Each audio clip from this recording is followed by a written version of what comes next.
हमारे साथ खास बातचीत करने के लिए सुप्रिया श्रीनिधि जी हैं।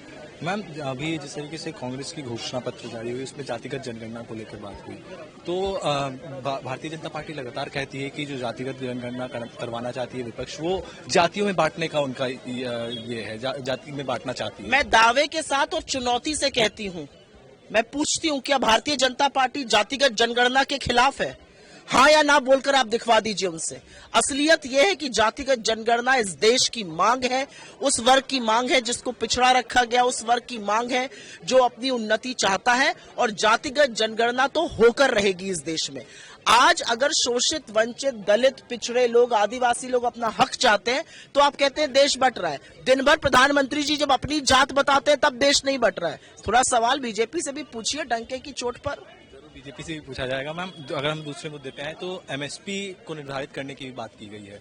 हमने कुछ दिन पहले देखा दिल्ली में जो किसानों का धरना रहा और जो काले कानून जो कहा जा रहा था उसको वापस लेना पड़ा भारतीय जनता पार्टी को।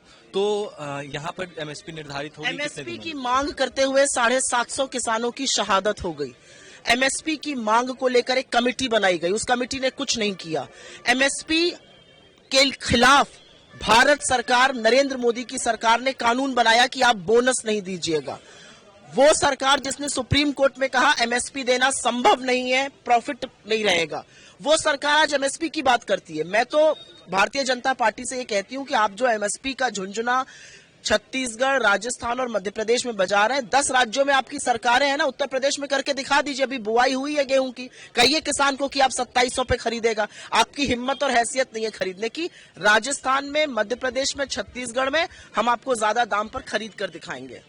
अंतिम सवाल मैम, जो विपक्ष है, भारतीय जनता पार्टी जो राज्य में विपक्ष है यहाँ पे, उनका साफ तौर पर कहना रहता है कि जो महिला है वो सुरक्षित नहीं है। राजस्थान में बलात्कार के केसेस कहीं आ रहे हैं। और आपको राजस्थान में 2:30 बजे रात को किसी लड़की को उसके परिवार के बिना फूंक देने की खबर सुनाई दी? नहीं, हाथरस में सुनाई दी। आपको किसी महिला के चीरहरण की खबर सुनाई दी? नहीं, लखीमपुर में सुनाई दी। आपको नग्न महिलाओं के घुमाए जाने की खबर राजस्थान में सुनाई दी? नहीं, मणिपुर में सुनाई दी जहां पर भाजपा की सरकार है।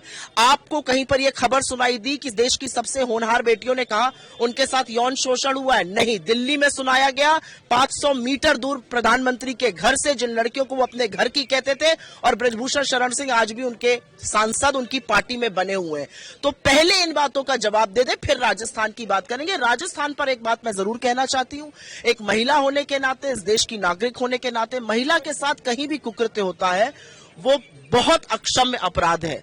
लेकिन उसके बाद सरकारें और कानून क्या करते हैं वो देखने वाली बात होती है। राजस्थान में कन्विक्शन रेट बलात्कार का 48% है, नेशनल एवरेज 26% है।